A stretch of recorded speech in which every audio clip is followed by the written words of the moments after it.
नमस्कार। आज का हमारा विषय है खेलें और खेल कूद मानव की सांस्कृतिक विरासत कैसे हैं। सबसे पहले हम समझेंगे सांस्कृतिक विरासत किसे कहते हैं। तो सांस्कृतिक विरासत में हमारे पर्यावरण का बहुत बड़ा रोल है। पर्यावरण दो प्रकार का होता है, प्राकृतिक पर्यावरण और मनुष्यकृत पर्यावरण।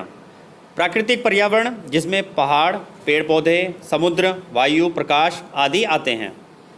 मनुष्यकृत पर्यावरण, इसमें वे सभी चीज़ें आती हैं जिसे मनुष्य ने स्वयं बनाया हो, जैसे रीति रिवाज, परंपराएं, त्यौहार या आजकल की जो आधुनिक चीज़ें हैं जैसे प्रकाश के लिए बल्ब, एलईडी बल्ब, टेलीविज़न, बिजली या अन्य प्रकार की यातायात संबंधी जो चीज़ें बनाई हैं, गाड़ियाँ वगैरह बना ली हैं, ये सब मनुष्य ने खुद बनाई हैं।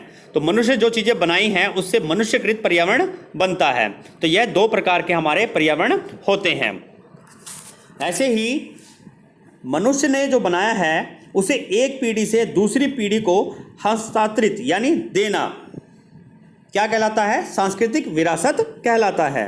एक पीढ़ी अपनी दूसरी पीढ़ी को अपना ज्ञान देती है, दूसरी पीढ़ी अपनी तीसरी पीढ़ी को वह ज्ञान देती है और तीसरी चौथी को, चौथी पांचवी को। इस प्रकार से पीढ़ी दर पीढ़ी ये ज्ञान जो है वो हस्तांतरित होता रहता है। तो इसे क्या कहते हैं? सांस्कृतिक विरासत। ऐसे ही अगर हम खेलों की बात करें तो खेल कूद और खेलें मानव की सांस्कृतिक विरासत कैसे हैं। मनुष्य की उत्पत्ति से ही मनुष्य कुछ गतिविधियां करता आया है, जैसे चलना, दौड़ना, नाचना, गाना, शिकार के लिए तीरंदाजी करना, भाला फेंकना। इस प्रकार से कई अन्य भी शारीरिक क्रियाएं हैं जो मनुष्य शुरू से ही करता आया है और इन्हीं क्रियाओं ने धीरे धीरे चलकर आगे प्रतियोगिताओं का रूप ले लिया। फिर प्रतियोगिताओं के कुछ नियम बनने लग गए, नियम से धीरे धीरे इसमें और सुधार होते गए। तो धीरे धीरे करके जो आज हम अपने आसपास जो गेम्स एंड स्पोर्ट्स देखते हैं वो आज एकदम से तैयार नहीं हो गए, धीरे धीरे इसमें सुधार होते हुए आज हम उसका एडवांस रूप देखते हैं।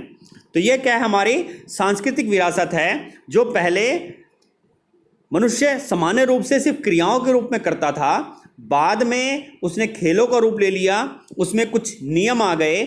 आज भी आप देखते हैं खेलों में नए नए नियम बनते रहते हैं। तो खेल कूद आज के नहीं हैं, ये बहुत पुराने समय से हैं जो धीरे धीरे पीढ़ी दर पीढ़ी हस्तांतरित होते हुए आज हमारे पास नए आधुनिक खेलों के रूप में सामने आए हैं।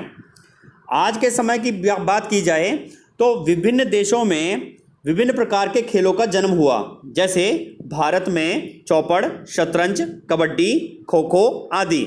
अमेरिका में बास्केटबॉल, बेसबॉल का जन्म हुआ। इंग्लैंड में क्रिकेट, फुटबॉल, हॉकी आदि का जन्म हुआ।